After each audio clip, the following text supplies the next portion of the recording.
ग्रामपंचायतीची उदासीनता, अंगणवाडी समोर पाणीच पाणी, चिखलामुळे विद्यार्थ्यांची गैरसोय, ग्रामस्थांचा संताप। जिंतूर तालुक्यातील कौसडी येथे वॉर्ड क्रमांक 3 मधील अंगणवाडी क्रमांक 7 समोरील रस्त्यावर पावसाचे पाणी साचल्याने तळ्यासारखी परिस्थिती निर्माण झाली आहे। रस्त्यावर मोठ्या प्रमाणात चिखल झाल्यामुळे अंगणवाडीत ये-जा करणाऱ्या चिमुकल्या विद्यार्थ्यांना मोठा त्रास सहन करावा लागत आहे। अनेक विद्यार्थी चिखलात घसरून पडल्याने त्यांना किरकोळ दुखापती झाल्याची माहिती स्थानिकांनी दिली। या समस्येबाबत पालक व ग्रामस्थांनी ग्रामपंचायत प्रशासनाकडे वारंवार तक्रारी केल्या, मात्र अद्याप कोणतीही ठोस उपाययोजना करण्यात आलेली नसल्याने नागरिकांमध्ये तीव्र नाराजी व्यक्त होत आहे। विद्यार्थ्यांच्या सुरक्षिततेचा विचार करून साचलेल्या पाण्याचा तातडीने निचरा करून रस्ता दुरुस्त करावा अशी मागणी ग्रामस्थांनी केली आहे। जिंतूर तालुक्यातील कौसळी या गावामध्ये आपण सध्या उपस्थित आहे आणि या गावाची खूप एक दयनीय अवस्था झालेली आहे आणि या गावाला कुणी वाली आहे का नाही असा प्रश्न येथील ग्रामस्थांना पडत आहे।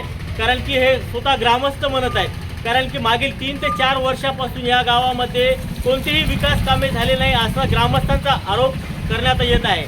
तर आपण सध्या इके गल्लीमध्ये उपस्थित आहोत आणि या ठिकाणी रस्त्याची एकदम अत्यंत बिकट अवस्था झालेली आहे। पावसाळ्यामध्ये रस्ते हे चिखलमय होतात आणि रस्त्यांना तळ्यांचे स्वरूप येतात। या ठिकाणी एक अंगणवाडी आहे ज्या ठिकाणी लहान मुलं शिक्षणाचे धडे गिरवत आहे, परंतु या लहान मुलांना त्या अंगणवाडीत जाण्यासाठी रस्ता नाही आणि रस्त्या ज्या आहेत तर त्या रस्त्यावर गुडघे एवढाला पाणी साचलेलं आहे। तर अनेक लहान मुले त्या ढवाळामध्ये पडलेले आहेत। तर आज ग्रामस्थांनी आमच्या चॅनलच्या मार्फत त्यांनी एक रिक्वेस्ट केलेली आहे की बाबा हे जे तुम्ही बातमी चालवा आमच्या चॅनलला। तर या ठिकाणी काही ग्रामस्थ आहे, आपण त्यांच्याशी थोडक्यात संवाद साधूया। दादा, सर्वप्रथम आमच्या ग्रामीण मराठी न्यूज चॅनलमध्ये तुमचं स्वागत आहे। तुमचं नाव काय? शिवाजी डुबे। बरं, काय नेमकी अडचण काय आहे तुम्हाला? लहान लेकराला अंगणवाडीमध्ये जाताना त्रास व्हायलाय। त्याला सांगितलं ग्रामपंचायतमध्ये जाऊन की बाबा तिथं काहीतरी सोय करा, नुसतं करू म्हणून तर आजपर्यंत काही केलं नाही। हे किती दिवसापासून, म्हणजे दरवर्षी पावसाळ्यात असंच होते? दरवर्षी ग्रामपंचायत प्रशासन याकडे दखल देत नाही का? नाही, दखल देत नाही। त्याच्याकडे किती बारा सांगितलं, तुम्ही वारंवार तक्रार केली? हो, तक्रार केली। अंगणवाडी सेविकांचे काय म्हणणे आहे? अंगणवाडी सेविका म्हणाली की प्रत्येक पालकांचं काम आहे जाणं तिथं, म्हणणं त्याला आम्हाला हरबारीच म्हणलो हे आपले लेकर किती बाऱ्या पडले। दादा, काय तुमची काय मागणी आहे? आमची इतकी लेकरं जाते ना, माझं लेकर शाळेत पडलं नाही, जात आहे ना। ग्रामपंचायत प्रशासनाने काय दखल घ्यावी? हे आम्हाला इथून पाणी काढून देऊन त्या लेकराची सोय करावी, तेवढीच आमची इच्छा आहे। गावातील आहे एवढाच रस्ता खराब आहे की पूर्ण गावच आहे? हा, पण गावात तरी माणसं मोठ्याला धक्का म्हणे लेकराची कसं करायचं? तिथे लेकर म्हाताऱ्या बाया वयस्कर। या ठिकाणी काही तरुण युवक आहेत, त्यांच्याशी देखील आपण संवाद साधूया। दादा, काय नाव तुमचं? बरं, काय वाटते मागच्या ग्रामपंचायतने जे 3 वर्षामध्ये तुमच्या गावामध्ये काही विकास कामे केली का? नाही, विकास तर कुठं काही दिसून येत नाही। सांगायचं तुम्ही एक मुद्दा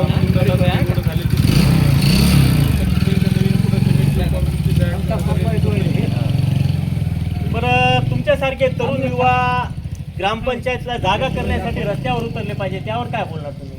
हो, उतरायला पाहिजे। आम्ही 2-3दा तिथं प्रत्यक्ष जाऊन भेटलो होतो ग्रामसेवक धोंडे साहेबांना। त्यांना ते 2 तासात थांबा म्हणजे आम्हाला मागच्या शुक्रवार 2 तास वेळ दिला त्यांनी, इथं येतोच म्हणजे पहिला की आता एक शुक्रवार होऊन गेला, फोन लावला उचलाय तयार नाही। मंगळवार बुधवार आज तरी इथं काय आली नाही, आज फोन पण उचलत नाही। बरं, आता या बातमीची दखल घेऊन त्यांनी कामं केले तर ठीक आहे, नाही केलं तर तुम्ही काय पुढचं पाऊल काय उचलणार? आम्ही आणखी मोठं आंदोलन तीव्र करू। या परिसरातील अंगणवाडी सेविका जे आहेत ते आपल्यासोबत उपस्थित आहेत, त्यांच्याशी आपण थोडक्यात काय अडचणी आहे ते जाणून घेणार आहे। ताई, काय नाव तुमचं? या पुढे नाव काय ताई तुमचं? बरं, काय तुमच्या अंगणवाडीच्या समोर एवढा मोठा तळा साचलेला आहे गढूळ पाण्याचा, तर तुम्ही या गंभीर बाबीचा जे अडचण आहे ते ग्रामपंचायतला नाही मांडले का? आम्ही कशाला मांडली ना ग्रामस्थांनी मांडले, पण तुमचं बी काम आहे ना? माझं काम आहे तर मी सांगितलेलं आहे। कोणाला सांगितलेलं? तर तुम्ही मांडायला पाहिजे, कारण की इथं लहान लेकर तुमच्याकडे शिकायला येतात, तुम्ही शिक्षणाचे धडे त्यांना गिरवतात, परंतु त्या येणं जाण्यासाठी खूप मोठी अडचण होते ना त्या लहान मुलांना। आता रस्त्यावरचं काम ते काय माझं एक काय?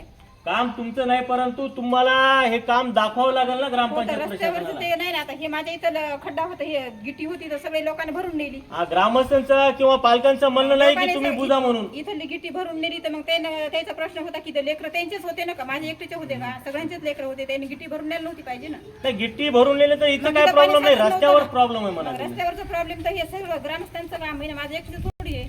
हा. तुमचं बी काम आहे की तुम्ही मुद्दा मांडायला पाहिजे ग्रामपंचायत. मग आता एक इथून लेखी अर्ज करून तरी तुम्ही ग्रामपंचायत प्रशासनाला जागा करायला पाहिजे होती. मग आता इथून पुढे देऊ.